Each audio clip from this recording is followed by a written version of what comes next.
Good morning. You know the meaning of good morning now.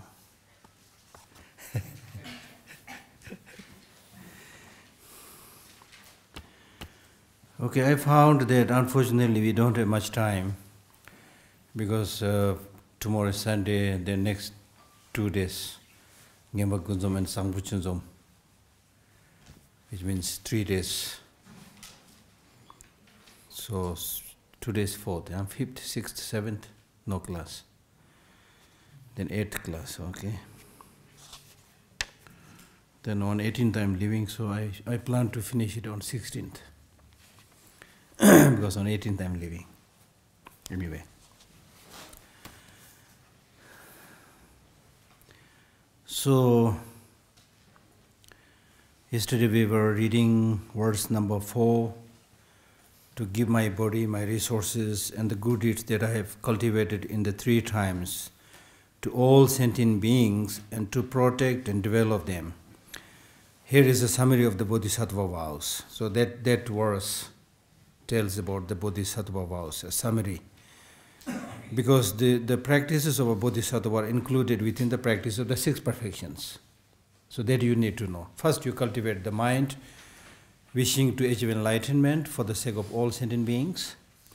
And then having cultivated that mind, you need to live the Bodhisattva way of life. That means practicing the Bodhisattva vows, which has many, but it could be summarized into the practice of the 6 perfections. Okay, those are the Bodhisattva practices. So the practice of the 6 perfections are fulfilled or content in these 12 practices of generosity, protection, purification, and development of the 3. Clear, huh? Life, resources, and good deeds.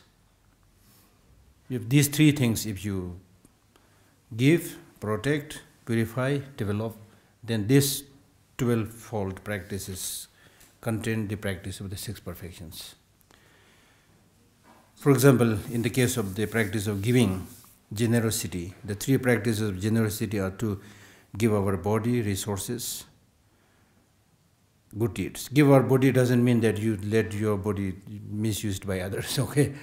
It means use your body, speech and mind in the service of others. Okay. So the Bodhisattvas have dedicated everything for others' well-being. So therefore a true Bodhisattva does not own anything, in a sense. Everything is for others.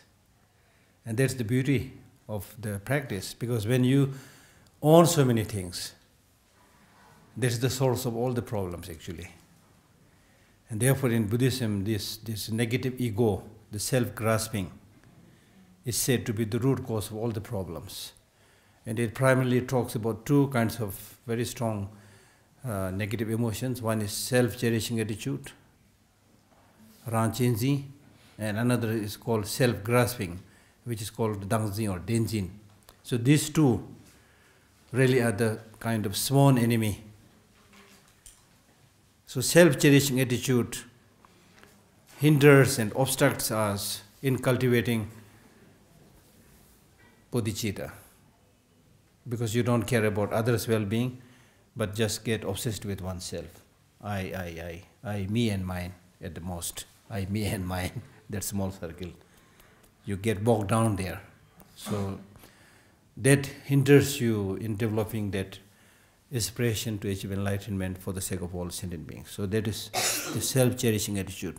Self-cherishing attitude does not mean that you should not care about yourself. But self-cherishing attitude means, yes, you should care about yourself, but not to the extent of completely ignoring the well-being of others. So self-cherishing attitude means, while you think about yourself, do things for yourself, you completely ignore the needs of others. You concentrate only for your well-being, for your purposes. And does not care at all about others' needs. So that is called self-cherishing attitude. That's a disease actually. Then the second great disease is self-grasping, which means to see all phenomena as having independent, intrinsic existence. So that obstructs developing the wisdom, understanding emptiness or shunyata. So these two are the real enemy. They are the bosses of all the negative emotions. And these two negative evil forces, where are they? They are in the headquarters of your mind. That's the problem. You see, your headquarters is already captured by these two, generals of the negative emotions. Self-cherishing attitude is here, since time immemorial. And then self-grasping, seeing everything as having inherent independent existence, that is also there.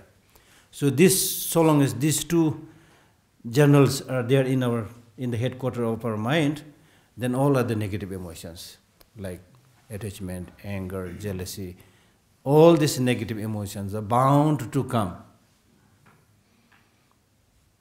So therefore, for a Buddhist practitioner, the target now is to act against these negative emotions in general, and especially against the self-cherishing attitude and the self-grasping mind.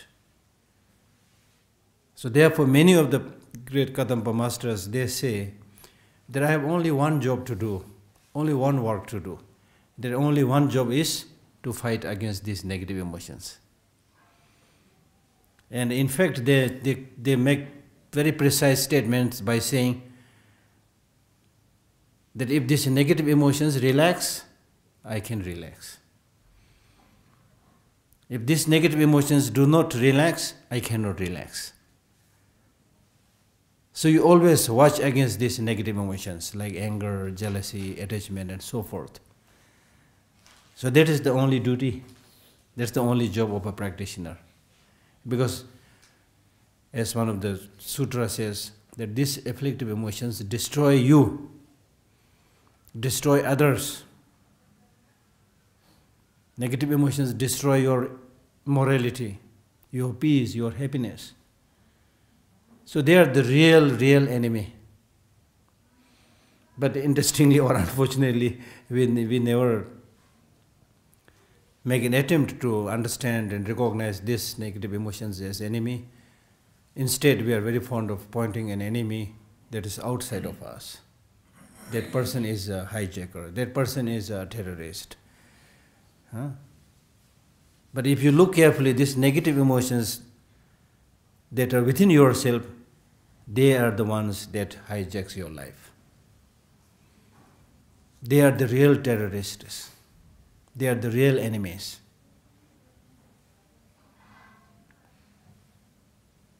So therefore, Buddhist practice in general, and especially in the Bodhisattva practice, it is extremely important to remain alert whether these negative emotions are coming or not. If they are coming, then you should say, okay, enough is enough. Enough is enough.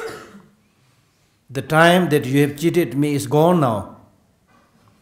The time you have destroyed me is gone now. In those past days, I have no idea. I did not meet with Dharma. I did not meet with great teachers. So I have no idea. I took it for granted. These negative emotions are part of my life. And I took it for granted. They are important in my life. You see? And we took it for granted. These negative emotions are necessary in our life. Now you are able to clearly see that the actual nature of the mind, the fundamental nature of the mind is clear light. It is peaceful, it is calm, it is not agitated. But the turbulence in the mind comes into being because of these negative emotions. So now I know who you are. You need to personify these negative emotions. If there is a person, somebody who has really mistreated you, then as and when you see this person, you get angry. I know who you are. This is how you treated me. Now I'm not going to be fooled again. Now you can't cheat me again. That's how we react, you see. So you should take a similar stance when you deal with these negative emotions. In the past, because of having no knowledge, no awareness, as I said, you took these negative emotions as part of your life. And you always allowed them to come in your mind. As and when they wanted. They enjoyed, they relaxed. They were holidaying in your mind. Your doors and windows of your mind is completely open. And whenever anger is coming, says, please come, welcome, my dear old friend anger, my dear old friend attachment, my dear old friend jealousy. Please come. We are old friend, please come, Now you understood how destructive these negative emotions are. So you need to remain alert. Remain alert. That's the problem. Human beings do not remain alert. Look at the birds, They do not have sophisticated minds like us. But in order to protect their body, look at the birds, they are very alert. Just watch one bird, sitting on a twig or a branch. They're all like this, to make sure, because they don't have sophisticated intelligence. Therefore, they need to, their physical structure is such that they need to remain alert. Look at the wild animals, As and when they hear slight sound, immediately they raise their ears and they're ready to run, you see. And the good thing with these birds and animals is, as and when they want, they can run. They have no houses to lose, they have no belongings to lose, they have no money to lose. So there are good things there also. But in our case, unless we use our human intelligence and remain alert, physically we are not as alert as these animals and birds.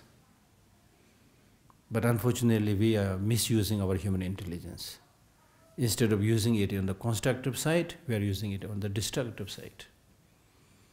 That's why we are drowning more and more into the quagmire of suffering, afflictive emotions. So in a sense, it is our own doing. We cannot blame anybody. It's our own doing. So therefore, the purpose of such Buddhist practice is to clearly identify these negative emotions and remain alert and make a commitment and promise to say, okay, I used to get angry very often. Now I know how destructive the anger is. Now I am not going to give any opportunity to you. Of course, it is not easy. You just can't make a statement and then from that day onwards, the anger doesn't come. It will not happen like that.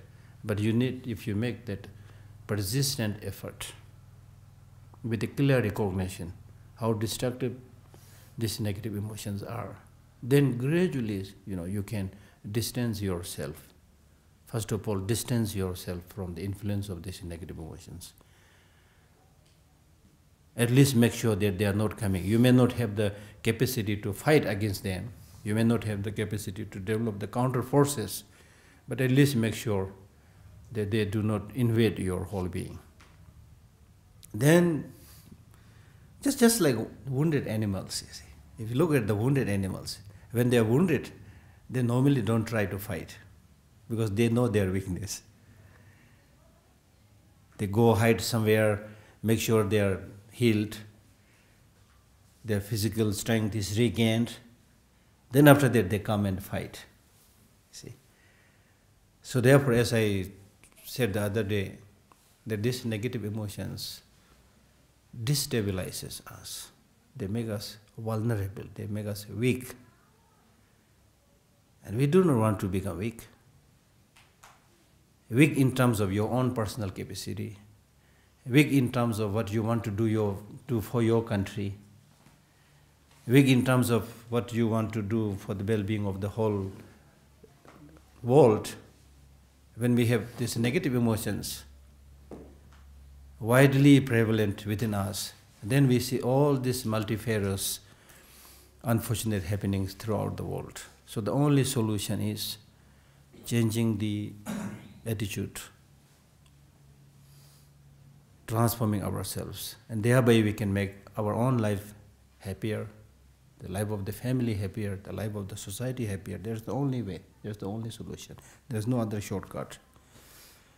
Even in the case of many people who do a little bit of thinking, not necessarily following Buddhism, through their own research, investigation, inquiry, they are now finding the importance of these positive emotions.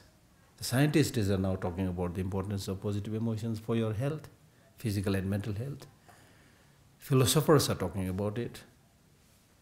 If you read the works of Aristotle or Socrates, in those ancient times, they all spoke about these things. So what we are talking about in Buddhism is a perennial philosophy, a universal knowledge, relevant to everybody, believer or non-believer. It's basically a spirituality.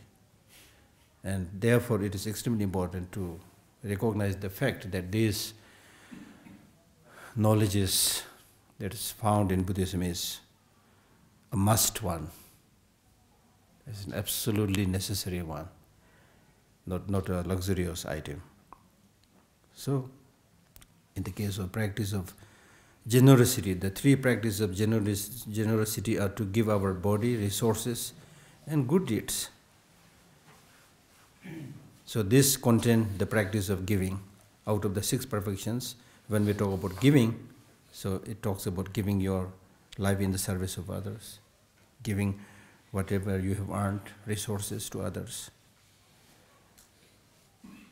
And your good deeds, whatever good deeds you do in your daily life, new ideas you get, virtuous qualities you develop, and having developed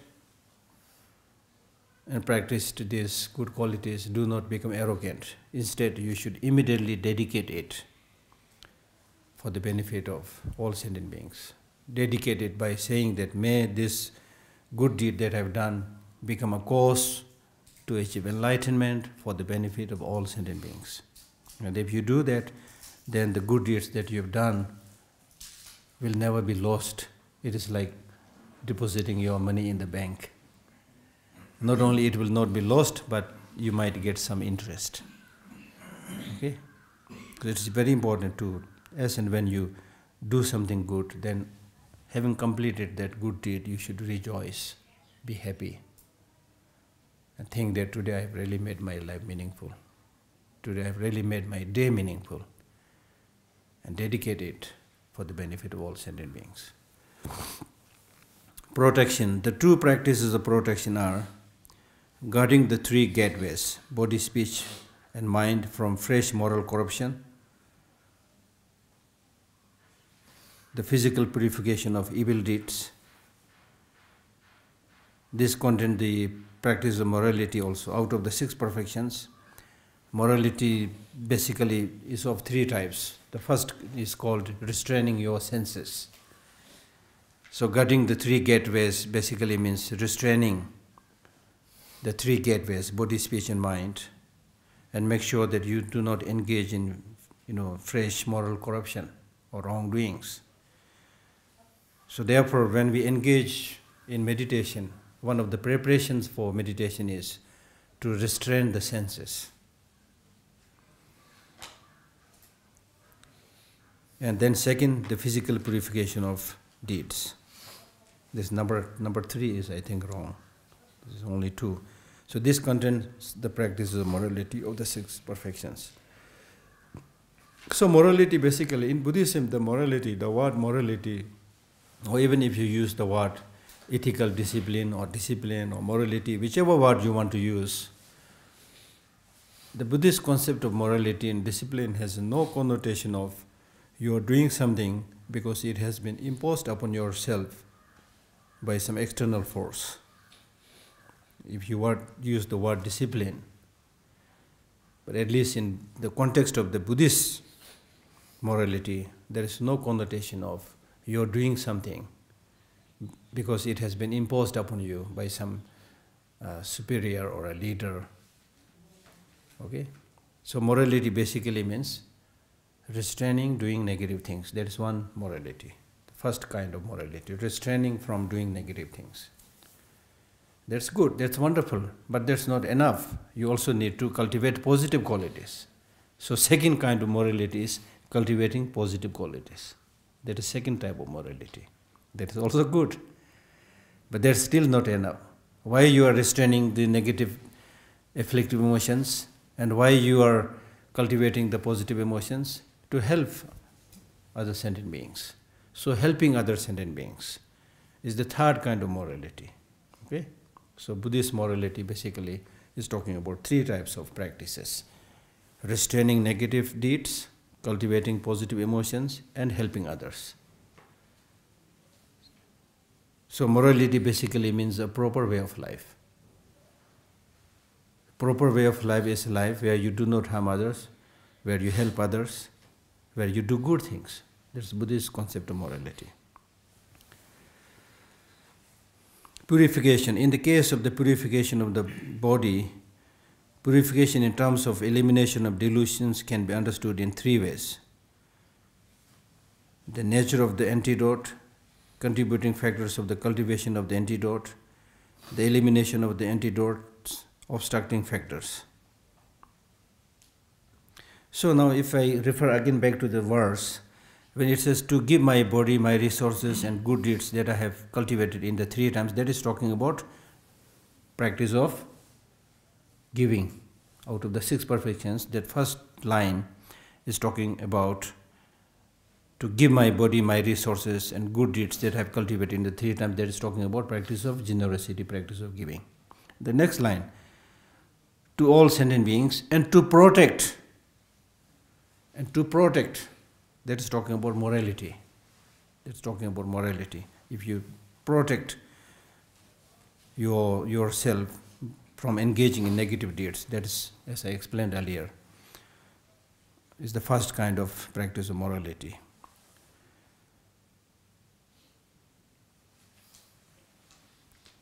So, in the case of the purification of the body, purification in terms of the elimination of delusions. Now, when we talk about purification,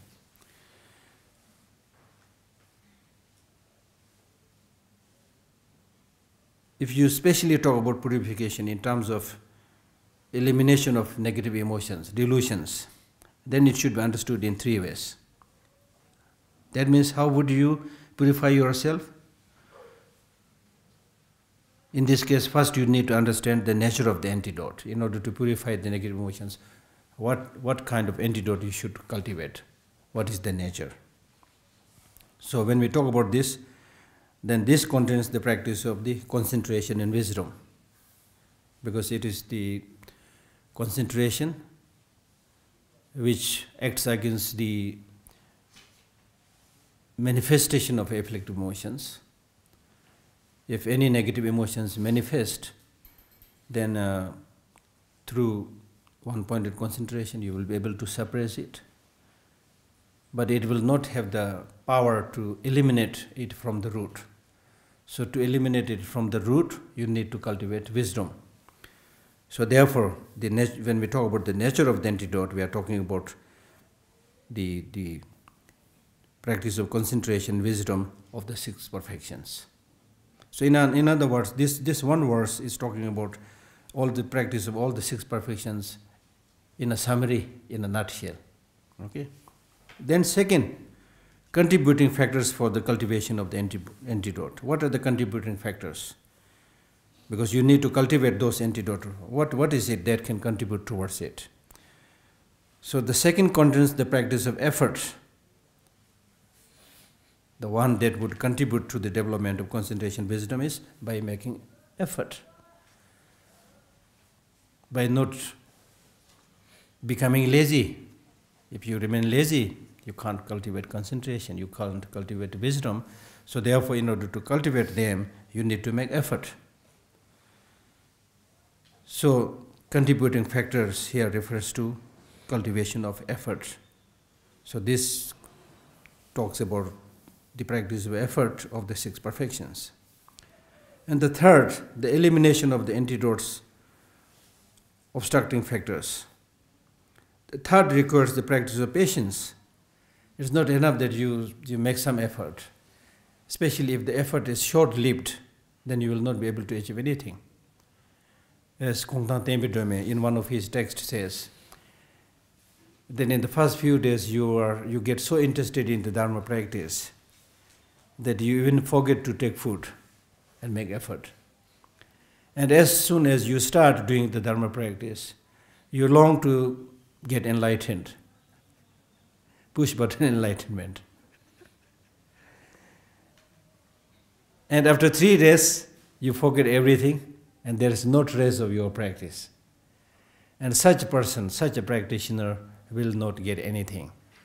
Therefore, you should undertake your Buddhist practice just like a running stream. In the case of a running stream, the running stream will never say that it is day, therefore I will run. Now it is night, I will not run, I will stop and sleep.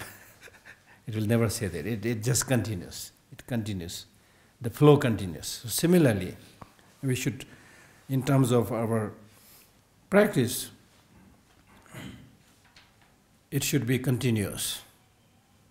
It should be continuous. So in order to undertake that practice continuous, you need to have patience. You need to have patience. And Shantideva in his Bodhicharyavatara clearly says, patience is a must. Because not only in Buddhist practice, but even in ordinary life, and he says how hard the fisherman has to bear the hardship.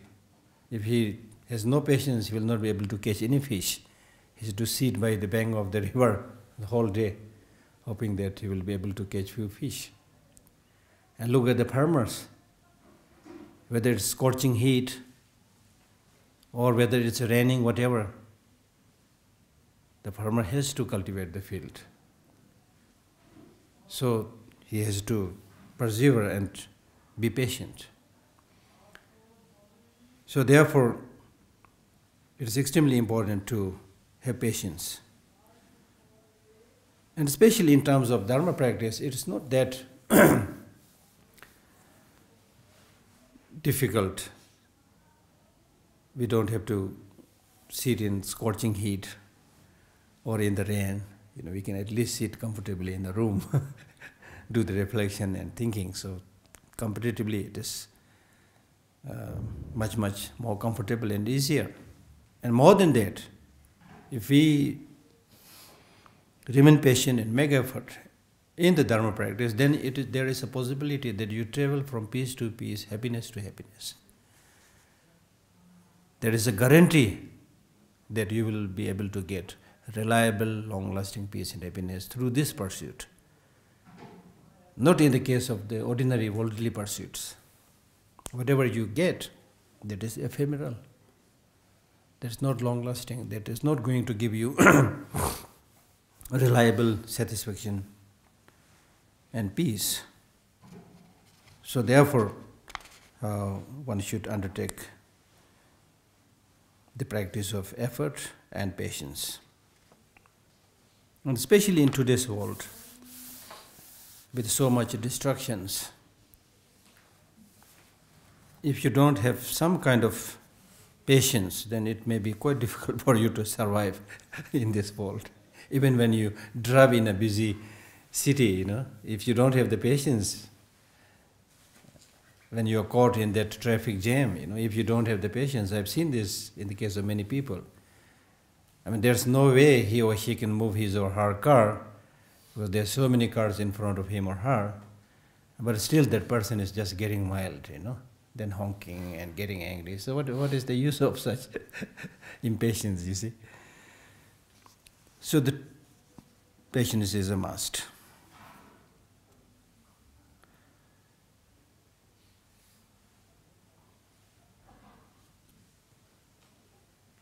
Especially patience, especially if you have greater power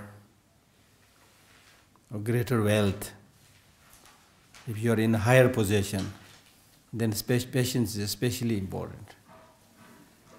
Okay? When you are already bullied by somebody who is much more powerful than you,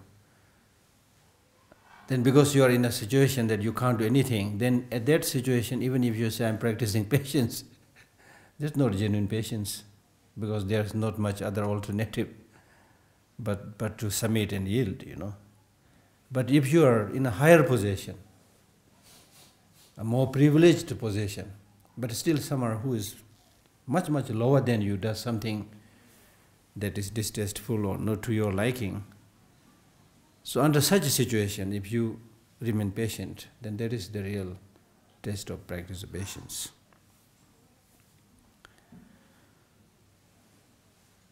The two practices of purification of resources and good deeds, and the three practices of development of body, resources and good deeds, distinguish the six perfections. Distinguish means they make your practice of six perfections very special because of having purified your practice. For example, purification of resources makes generosity distinctive. Purification of resources. What do we mean by purification of resources? It's not so clearly explained here, but I think it primarily means that you should undertake all these practices without any grasping. Without any grasping. For example, if you are giving something, let us say this is a $1 million check, so I'm going to give it to you. So then normally you develop that grasping towards three things. I am the giver.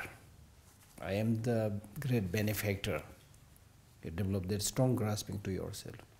And this is the 1 million check I'm going to give. You have grasping on this.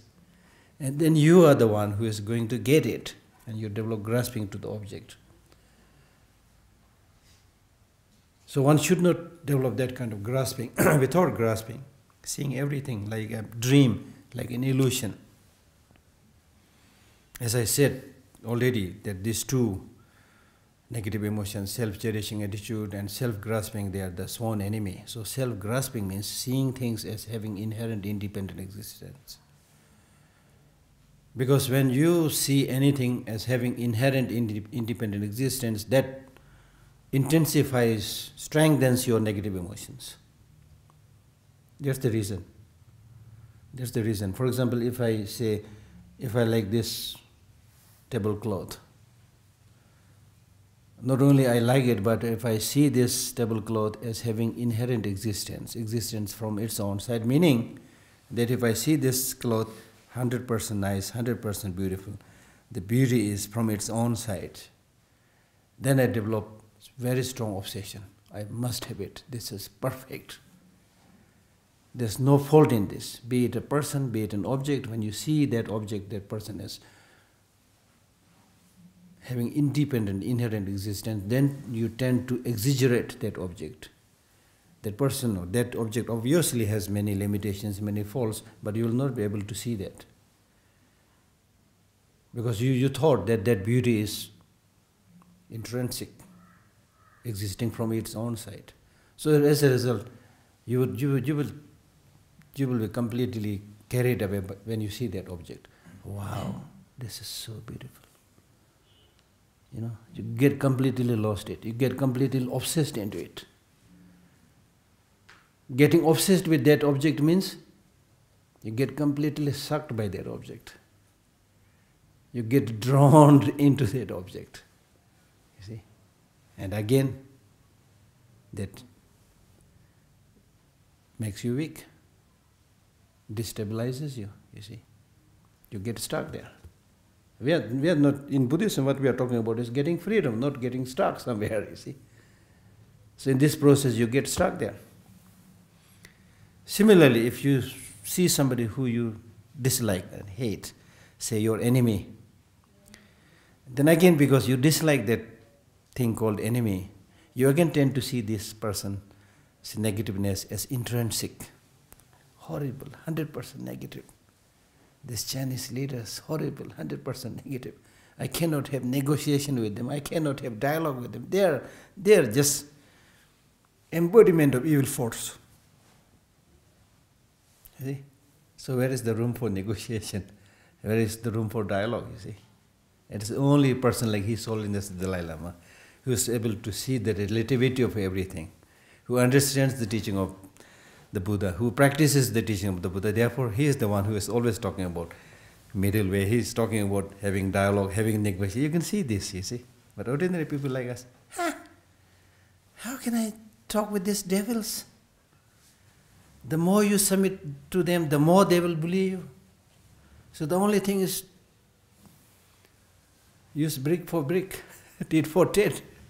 You see? That's how we ordinary people think, you see. And then end result, we can see everywhere, you see. Now the news that is going on right now is what is happening in Sudan, what's happening in Syria. Because of this short-sightedness, because of arrogance, they said only way we can solve this problem is by fighting each other, killing each other. So where are they now? Where is Syria today? What is happening in Sudan right now? You see how many millions of people are suffering in cold, homelessness. You see? And that is not to say that there are no evil people. There are evil people. Of course, there are bad people. And we need to take tough stand. That's not against Buddhist teaching. We need to tough stand. But this does not mean to say that we should not have room for negotiation, for dialogue, for reconciliation. You see? So these are like great ideas. It's very difficult to implement unless you do rigorous, sustained practice and make it part of your life. Then you cannot. Only people like His Holiness, he can think about Tibet. He can think about just one small country or one small family or small nation. He thinks about the human beings also. He thinks about all sentient beings, you see. So there's plenty of room for adjustment when you see from above, you see. So there's the thing. So purification basically means not to develop grasping. And especially grasping to self, to oneself, is said to be the source of all the problems that you can think about in this world. Physical illnesses, mental sicknesses, everything. Because when you just think about yourself, develop self-cherishing attitude and self-grasping, then you only think about I, me and mine. At the most, I, me, and mine, which means your belongings and your small circle of relatives and friends. And you focus only on that. So that's, in a way, animal nature, you see. The animals can't think about the greatness of, the need of their bigger circle. They can think only about their immediate circle of family members. That's what they do. So now the question is, shall we, the intelligent human beings, also live like animals? That's a challenging question. That's a challenging question. Even if you think about this, Darwin's law of natural selection, survival of the fittest, I would say that is more applicable in the realm of animals, not so much in the realm of human beings, who has this extra human intelligence. In the case of animals, yes, survival of the fittest, they kill each other to the extent that it is beneficial to their survival. Even in the case of a lion or tiger, they would kill other animals only when they are hungry, not beyond that. So the destruction is limited. Now in the case of human beings, with this very sophisticated human intelligence, if you use this thing, the survival of the fittest, meaning that you use your human intelligence and power, machine guns, whatever, and then kill, you know. And if you are able to destroy many things, you know, this is practiced today in a number of countries. I do not need to name them. But that is going to just lead to complete destruction. So human beings would need to use this human intelligence in the constructive, positive way, which brings peace and happiness for all. So that is the target of Buddhist practice. So for example, purification of resources makes generosity distinctive, making purification of resources. For example, if you give something, you give it because that person is in need. You give it because it is a good practice for you. It's for your own accumulation of merit, happiness, peace, and so forth. Don't give it with the hope that if I give this to him, he will one day give something back to me. So just like, for example, take yourself as an example. How many times you help yourself? You give yourself breakfast, you give yourself lunch, you give yourself dinner, but at every time have you said thank you? You give breakfast to yourself, then oh thank you. You give lunch to yourself, oh thank you. Have you said that? No. You never expect a thank you for that, because it's something that must be done. Therefore you've done it, without expecting anything. So similarly, when you help others also, do it because it's something that must be done, that is important, that is necessary. Don't expect anything. And if you expect anything in return, you are in trouble already. There's not proper giving, and that is the source of another trouble. Because then you will be waiting, I have given this to him and he has not done anything to me. Maybe one day he will do it to me. You're just waiting and thinking. Then you will come up with all other negative emotions. Okay, this person is disgraceful, he never remembers my kindness. So therefore, do it because it is important to do. I think I always emphasize this point. Because if you are to make progress in the society, you do it with full awareness and the importance of doing their thing, and then do it. Don't do it expecting that other people will say good things about you. If I do it, then they'll say, oh, Geshe Lhakdor is so good, he's doing this, doing that. If you expect those things, you're wrong. Then on the day when people don't say anything about you, you'll stop doing that, you see. So just like taking food for yourself, whether other people are doing or not, that doesn't really matter. You will never say, other people are not eating, therefore I will not eat. Simple example.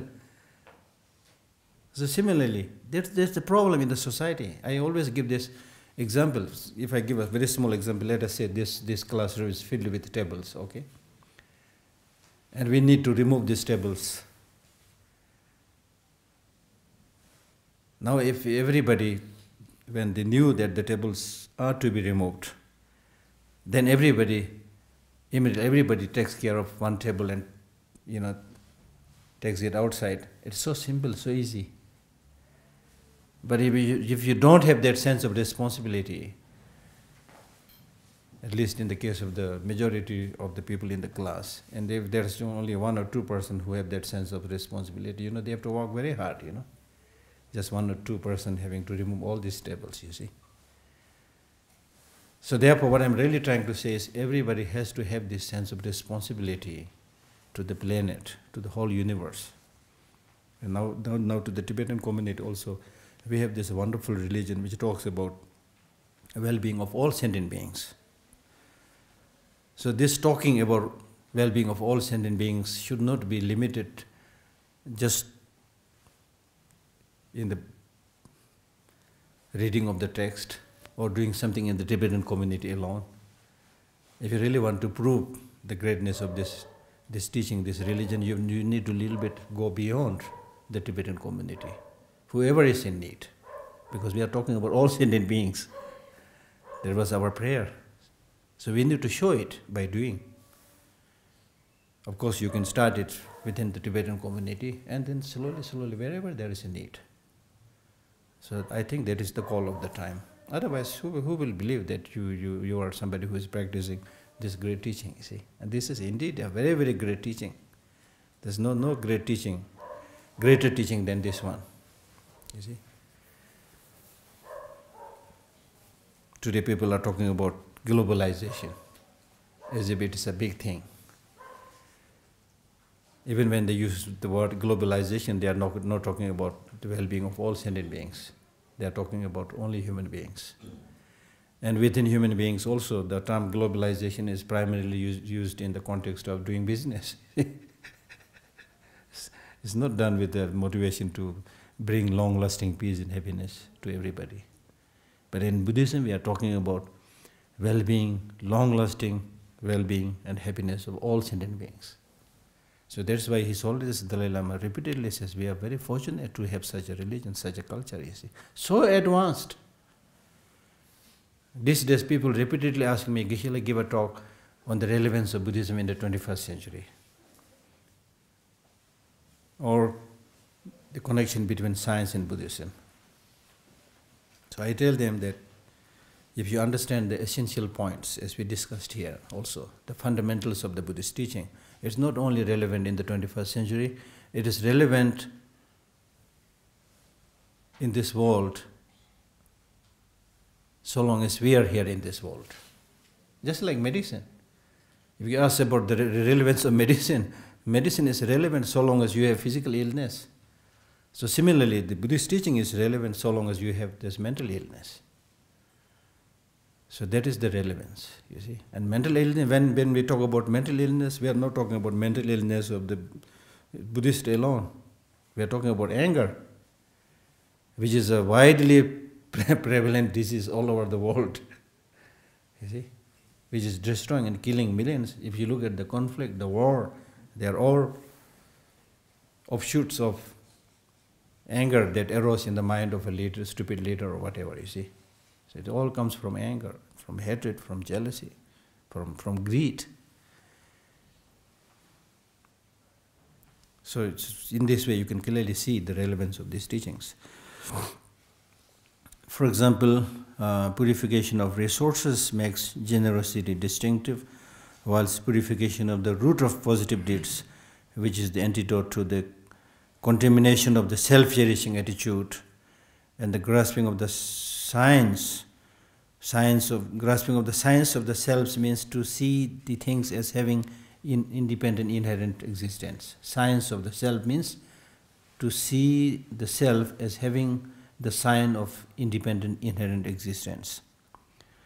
Make all the 6 perfections distinctive. With regard to the practice of development, the true practices of development of physical activities and strength develops the basis of the 6 perfections. So as a practitioner, it's important that you increase your physical activities. You increase your physical activities because you are hoping to benefit as many people, as many sentient beings as possible. So your activities has to be many.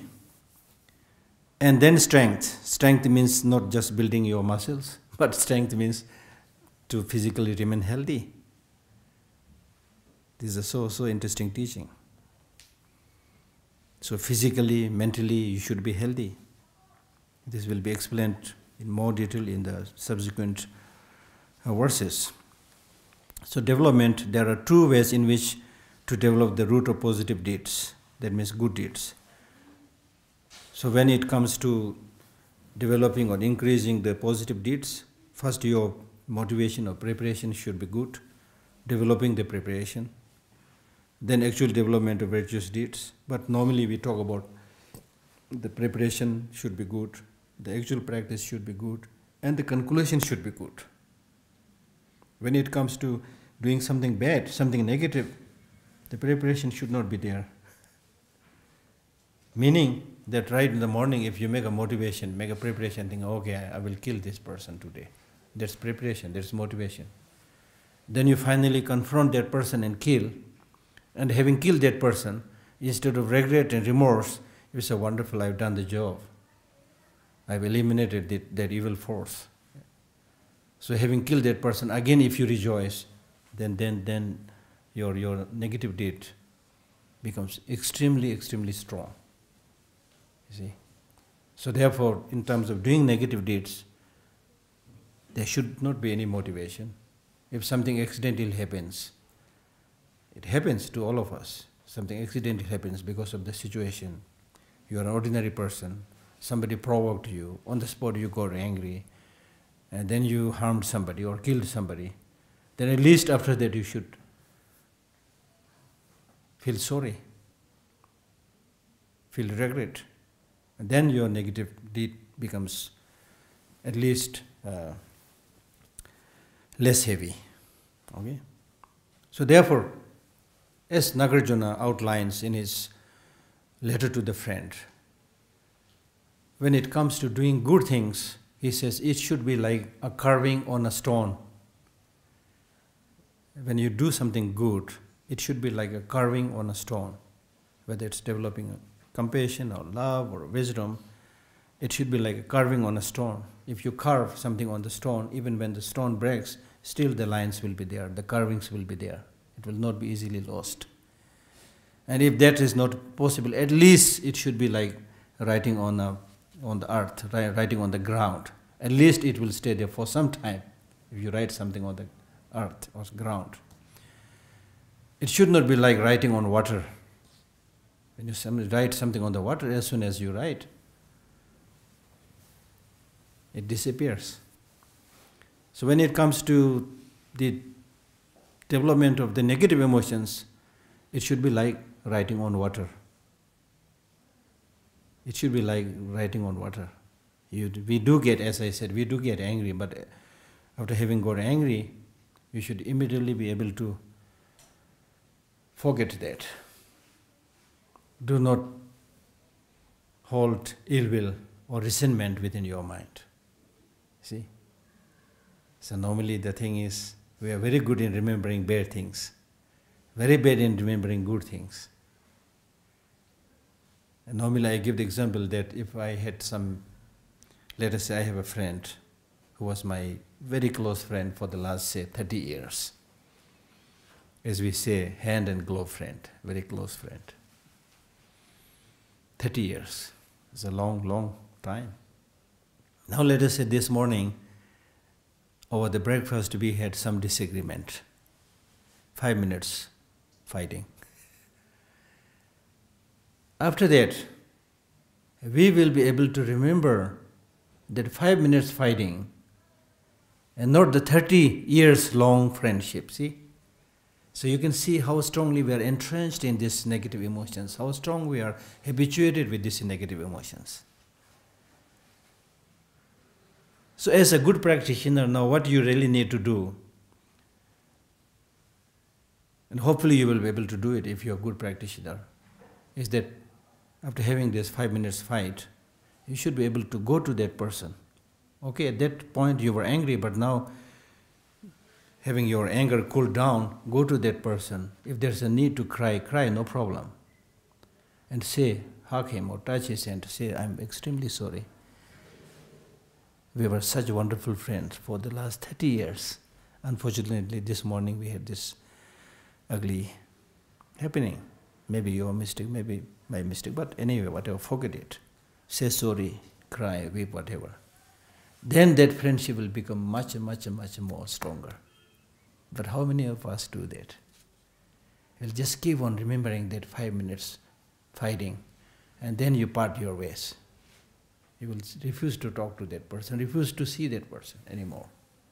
See, that is strange. That's why in Buddhism we say we are strongly, strongly ingrained in these negative emotions, habituated with these negative emotions. So when we do the Buddhist practice, it is important to do away with these negative emotions like writing on water.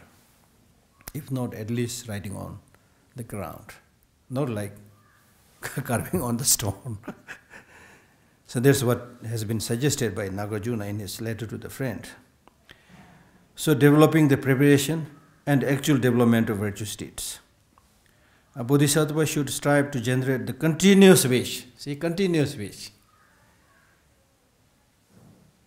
So right in the beginning, and especially for a interested Buddhist practitioner, it is important to make effort in the initial stage. When your mind is not ready, when you don't know much about Buddhism, then make sure that you catch hold of some good books, go to some good teachers, and make effort at least for some time. then once you are into that, once you are a little bit familiar with those things, that will inspire you to remain in that practice continuously. That's very, very important. Then you need to remind yourself, probably by writing some of these verses on the walls to remind you the importance of these practices. You can even remind yourself by saying, do you want long-lasting peace and happiness? If you want, what are the methods? Just something like that to remind yourself to do the importance of this practice. So anyway, the point is, a bodhisattva should strive to generate continuous wish, or at least the potential for such, to ceaselessly give, protect, purify, and develop one's body resources and positive deeds for the sake of all sentient beings. Take the example of a mother who has many children, say 6, 7 children. She has to continuously work. Good parents, they have to continuously work by saying that, oh, we have so many children to look after, for their health, for their wealth, for their education. You see? So similarly, bodhisattvas, they are like parents of the suffering sentient beings. Buddha is like a father of suffering sentient beings. So therefore, it is said that the Buddhas, they always think, every day they think, who is suffering today? Who is prospering today? They always think. And whoever is in need, they show the path. So, just like your parents. So therefore, the sentient beings, when we talk about sentient beings, they are just countless. Their need is countless. So therefore, you need to always continuously do the practice. Continuously do the practice. Sometimes in Buddhist practice, when we receive a tantric initiation, then the Lama suggests us to do the 6-session Guru Yoga. Of course, in the initial stage, during the ceremony, people are very excited. They repeat the formulas, mantras, whatever, as if they are going to do all those practices. Then after a few days, they will say, Geshe-la, why do we have to do this 6 times a day? Number of people asked me this question. And I was also not so sure. I thought maybe, it's important to help you remember all those things. But on a little bit more reflection, I was able to come up with a very, I think, quite good answer. So these days when people ask this question to me, then I tell them by saying, how many times you eat in a day? 5, 6 times? Definitely 3, 4 times, breakfast, lunch, dinner. So why do you have to eat so many times in a day? For my physical health. So likewise, you need to do all these practices several times for your mental health. So that's the idea, I think. The practice of morality. The body and so forth, which we have been given, should also be protected. Why? Because the body and so forth should be protected so that it can be used by sentient beings. From where will the resources come if they are not protected? What is giving if it is unusable? So that precisely means the very purpose of practice of giving is that you give something so that others are able to use it, meaning that it is beneficial to others. And if you don't protect, don't preserve your body, you don't protect or preserve your body, your resources, your good deeds, then you lose everything. Then you have nothing to give. You see? Nothing to give. And when you give nothing, then sentient beings have nothing to use, you see. And this is a wonderful example, you see. Now in the case of the Tibetan struggle also, you see. The whole question of preserving Tibetan culture comes here. If you don't preserve, what will you give to your next generation? That's why His Holiness is constantly telling us, preserve your culture, preserve your language, preserve your religion. But most of us, do we preserve our religion? Do we preserve our culture? Do we preserve our language? We make short-lived attempt here and there, but not so rigorously, to be honest. And we are very fond of joining the demonstration and saying, In Tibet, we have no freedom to preserve Tibetan culture, Tibetan religion. We do this demonstration again and again. Yes, it is true, there is no freedom there. But then if somebody, asks you the question, yes, you are right, I feel very sorry that you have no freedom to preserve your culture and religion in Tibet. But do you have freedom and culture to preserve these things in India or in America or in free countries? What is your answer? Of course you have to say, yes, we have freedom. Then why you are not doing it? As simple as that, you see. As simple as that. So much of the sufferings that we experience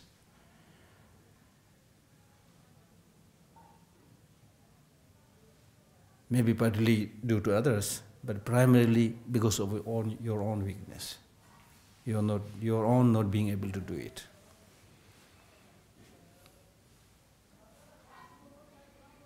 How long the Tibetans will remain united? Well, His Holiness is here, yes, looks okay. But how long are we going to remain united for the greater cause of freedom, of happiness, of preservation of unique Tibetan, rich Tibetan culture and religion? How long we are going to remain united, and how long are we going to persevere and protect this unique, rich cultural heritage? It's in our hand. It's in our hand, not in the hand of others. So, it's not only in the case of the situation of the Tibetans, it's true in the history or story of the whole humanity, you see. We are very good in complaining about what we don't have, but we are very bad in not doing what we can do. Okay? So that it can be used by sentient beings. From where will the resources come if they are not protected? See? I mean, look at the world resources. It's not protected. Everybody is using the resources. I mean, these teachings are, so profound. Now most of the countries, they are saying what they call as economic depression. Economic depression. That was bound to come because you were right from the beginning using wrong system. Every country was thinking about what you call as GDP, no, GNP. What is GDP or GNP? GDP. Every country expects increase in their GDP every year. Imagine. And that growth, increase of GDP every year, what is the sources? What is the source of those GDP growth? The GDP growth has to come from external material resources. I'm sorry about that. So the growth, increase of that GDP has to come from external natural resources. External natural resources have limitation. They're physical, they're material. So, as His Holiness the Dalai Lama very clearly says, that how can you make unlimited progress from limited resources? You can do it only by destroying the external material resources, which we are already doing. So you can see from where will the resources come if they are not protected? What is giving if it is unusable? That means if you not preserve it, not protect it, even if you give something, it will not be healthy, it will not be useful, you see. Like many of the products that is sold in the market today. They are not good for our health, you see. Therefore, for the sake of being used by sentient beings, protect one's body and so forth, which means resources, good deeds, by not giving up spiritual friends and by always studying the sutras. So in the case of this particular Buddhist practice, the Mahayana and Bodhisattvayana practice, you should, protecting one's body primarily means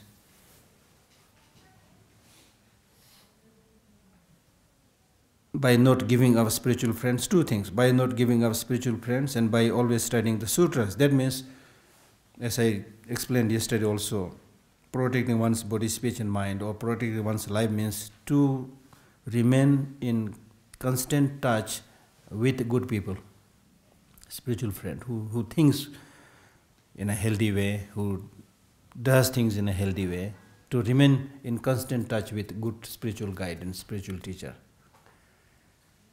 This is one way to sustain your faith. One of the causes for sustaining faith to the Buddha's teaching is to remain in constant touch with spiritual friends, good teachers. And good teacher, according to the Mahayana teaching, is one who should have many qualities, out of which at least that person should be somebody who has much more knowledge than you, of course, otherwise he can't teach. And then secondly, that person should have compassion for the students, for his followers. Out of the many qualities, I'm talking about three qualities, which is very, very essential. One is that he should have much more knowledge than you. And second, he should have compassion, so that when he gives the teaching with the sole motivation and benefit of benefiting you, nothing else. The teacher should not be somebody who gives the teaching expecting that, oh, by doing so I will become very popular and famous. Or maybe if I give this teaching, people will come up with some offering, the stupid ways of thinking, So those should not be there. In the past, there are great teachers. One of the Kadamba teachers, he says, I've given so many teachings, but never, ever once expected even a thank you. You see? That's the mark of a great teacher. And the reason he says is, I have given so many teachings, but have never expected even a thank you, because there is no sentient being. There's no one single sentient being who is not suffering. You see? Now imagine somebody who is in a terrible situation. Let us say somebody had a tragic car accident and he's lying in a pool of blood, you are helping him. At that time, will you expect thank you from that person? Or some offering from that person? Of course not. Of course not. So if you are a good teacher, genuine teacher, you will be able to see and penetrate into each and everybody's problems, sufferings. Ordinarily they may look healthy, but they are overwhelmed by the negative emotions. They all have one or the other problems. Many of the sufferings they don't even recognize. Suffering, we have some understanding. Conditioned suffering, we have no understanding at all. Suffering of change, also we have no understanding. So when you see all this, that's why the cultivation of wisdom and knowledge is so useful in developing that strong compassion towards other sentient beings. And I can always remember when I was at one point sitting with His Holiness, and His Holiness was explaining about the importance of compassion and wisdom going together. And he was explaining that to somebody. I was translating, just one person. It's not a public teaching. So he was saying, look, like let us say there is an ant moving on this table, he said, looking for water. And now I, as a human being, can see that there is a water here, and the ant is here. And the ant comes all the way quite closer to that water and then goes back because he's unable to see it, you see, where the water actually is. So similarly, those who do not have the wisdom, they don't see it, that they are suffering. They don't see it. That's why we need to study, understand the reality. Study means not just getting indoctrinated by blind faith and things like that. Study means be aware, observe, understand the reality of human life, meaning of human life, what is happening in the world, what is being taught by Buddha. Think about it. And that's why most of us, the first step to Dharma practice is completely blocked already. So how can we do the Dharma practice? The first step to Dharma practice is renunciation, as we say in Buddhism. Renunciation means Not to renounce everything and go, there is not the meaning. This word has been wrongly interpreted by many people. But renunciation at least means to see the limitation, the superficiality, the limitation of the worldly existence,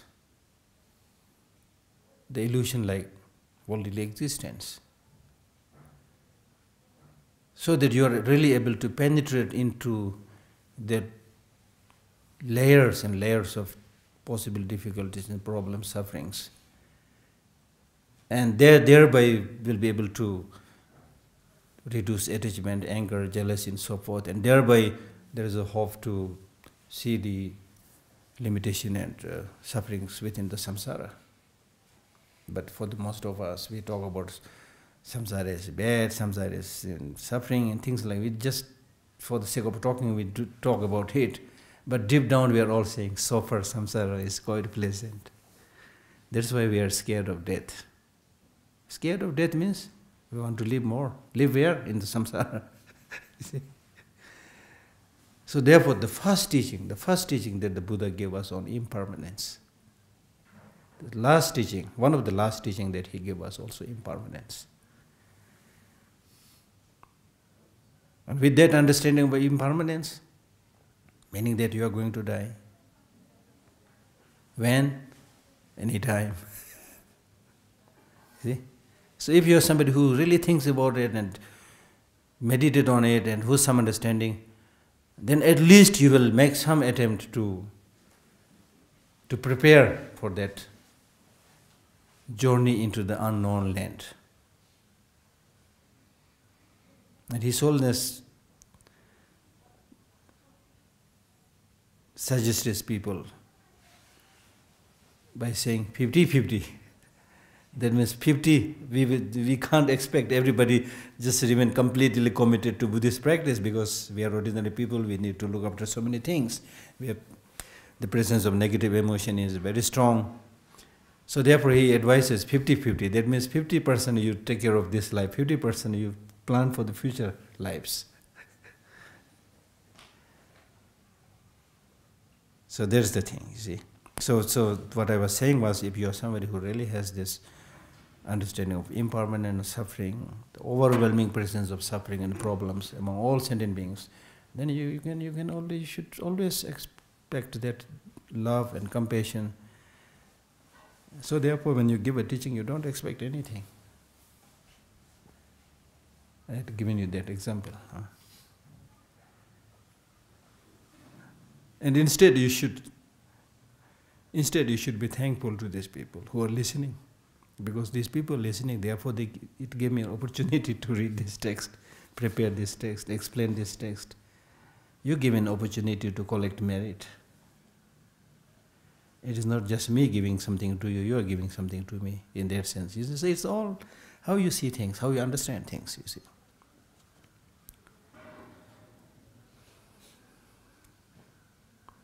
So, a qualified spiritual teacher should be somebody who has more knowledge than you, who has most importantly, compassion to the suffering sentient beings. And thirdly, he should be somebody who is not easily tired while teaching others, while making effort to others. Okay? Because otherwise he might easily get tired, thinking, oh, now enough, just stop it, I'm tired. Therefore, for the sake of being used by sentient beings, protect one's body. The way of protecting one's body means gaining knowledge. By gaining knowledge, you will be able to understand the preciousness of your human life. If you understand the preciousness of your human life, then you will not mistreat your body, mistreat your human life. See? And when we don't understand this, then you play with your life. You take drugs, you smoke, and you do all kind of stupid, negative things and destroy your life because you have not understood the preciousness of human life. And this human life is so precious because of this great human intelligence, which no other animals, no other sentient beings have that intelligence. But this intelligence has to survive within this physical body, within this human brain. So therefore it becomes equally important to take care of your health as a whole. Not just taking care of health doesn't just mean washing your body and putting some cosmetics on the face, but the real health, taking care of health means that all your internal organs should be functioning well. And how would you take care of it? By being very careful about what you think, by being very careful about what you eat, how much rest you take, all these things you need to take care. Much of the problem of diseases, physical and mental diseases we are suffering today are because of lack of understanding, lack of knowledge. Last year in November, I was giving series of talks in the Tibetan army. So I had this opportunity to meet all these Tibetan boys and girls with, smart army uniform. Obviously, physically, of course, they are much, much more agile and fit than me, of course. But when I was giving talk, I told them, okay, you all look very smart. You're doing a lot of physical exercises, but you must realize that the engine is inside, not outside. I told them. So if you don't take care of the engine, if you take drugs, if you smoke, then these little pipes in your lung that's used for breathing gets blocked. That's it. That's the end of the story. You see? And how would you take care of these internal organs? It's very much related to your mental perspective. You see? So you can do a lot of things just to take care of yourself, to take care of others. Therefore, it is important to rely on a spiritual friend and to be in constant touch with a good spiritual friend. And by always studying the sutras.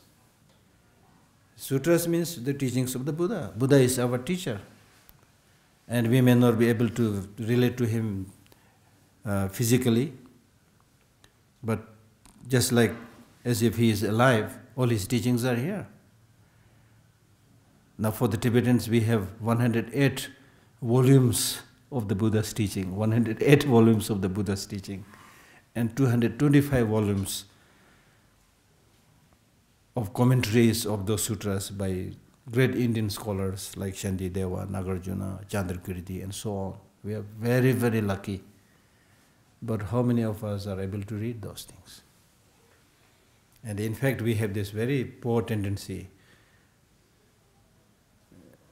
thinking that it is not proper for me to open these texts of Sutra and Tantra wrapped in cloth, you see. So we should make it a habit to open some of this and read. In the beginning you may not be able to understand it, but slowly you will get familiar with those texts. And then you get direct contact with the Buddha's teaching, not just relying on some smaller commentaries. It's very important. So I'm slowly planning, in the library also I'm planning that maybe on some holidays, if there are 3-4 days holiday, maybe then I will invite, of course on a voluntary basis, those who want to read, please come here and read Kanjur Tenjur, just for half an hour or 1 hour. So that way you become familiar with these teachings, you see. So if you don't make some effort, and if you continue with the same thinking that, okay, this text must remain on the altar, they're only for offerings and prostrations. We need to see these scriptures as just nothing, but they're just books, So books are for reading, not for display. So if you read this, then you will be able to understand all the vows, precepts, and the importance of these practices. It is by not giving up spiritual friends and by studying the sutras that we can uphold the sublime dharma, because upholding the sublime dharma can be done through understanding and through practice. And you cannot practice if you don't have the understanding. And you will not get the proper understanding if you don't read the sutras, if you don't rely on qualified teachers. And it's through upholding the sublime Dharma that we can fulfill the practices of protection and so forth. So the purpose of all this Dharma practice, or upholding the Dharma, is to benefit sentient beings. To undertake these 12-fold practices that we had already discussed. And the purpose of this undertaking this 12-fold practice is to benefit suffering sentient beings. As simple as that. As simple as that. So in the case of our younger Tibetan generation, I think you should, out of this many volumes of sutras and tantras or shastras or commentaries, you should at least in your room keep one text of the Buddha's teaching. Maybe Heart Sutra or something. These are traditions, very important traditions that Tibetans had before. Now gradually they're disappearing, you see. Now people keep so many other things. Last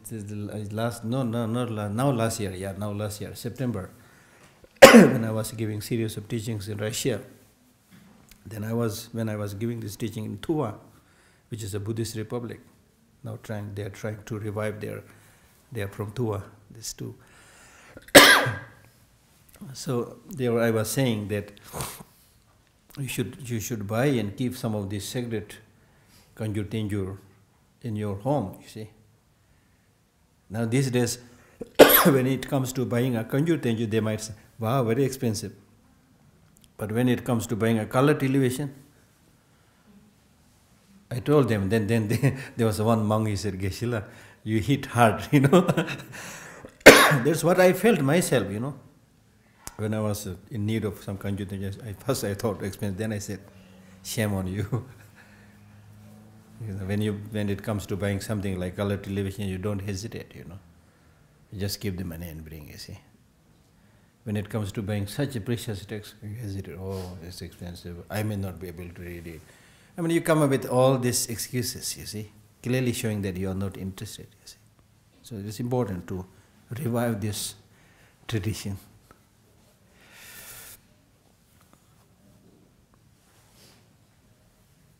Any questions? We have 5 minutes. Any questions?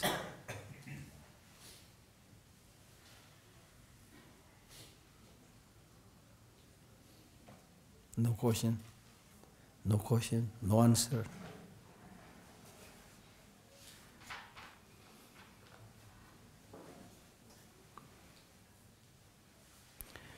Guarding, okay, then I'll read. Guarding propounders of Dharma, that means teacher and so on. What is the meaning of protecting the body? It is giving up that which is harmful. Very simple. Protecting the body doesn't mean that you fortify the house, This is what we do in big cities, It's in places like Moscow. Once I was staying in a friend, several years back, friend's house. It had 2-3 doors, huge ones. And then plus security camera, spy camera. So there is not protecting the body in the true sense of the term. Protecting the body means giving up that which is harmful.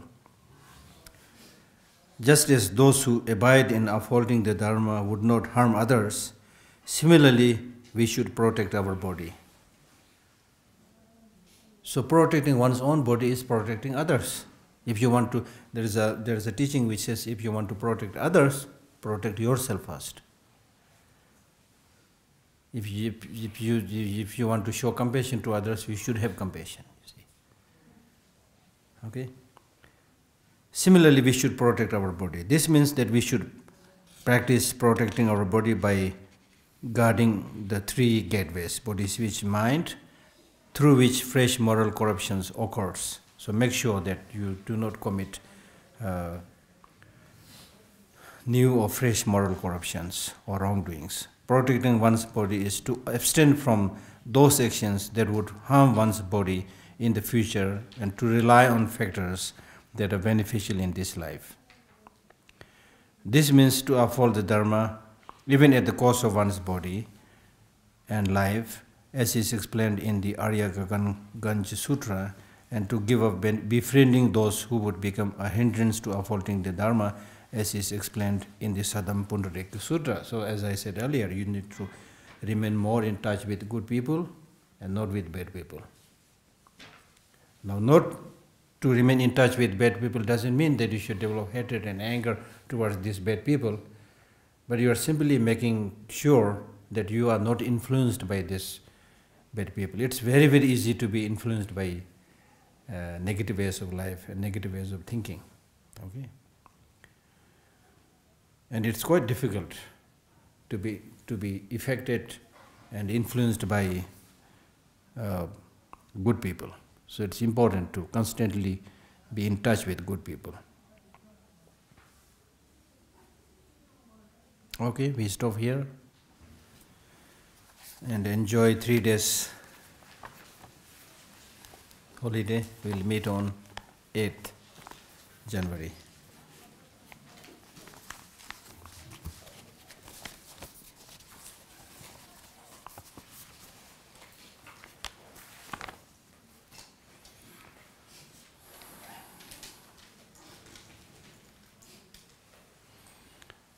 When I recite these words, you can mentally join with me. This prayer is from Shantideva's Bodhicharyavatara. May those with fear be fearless. May those under bondage be freed. May those powerless be empowered. May our hearts join in friendship.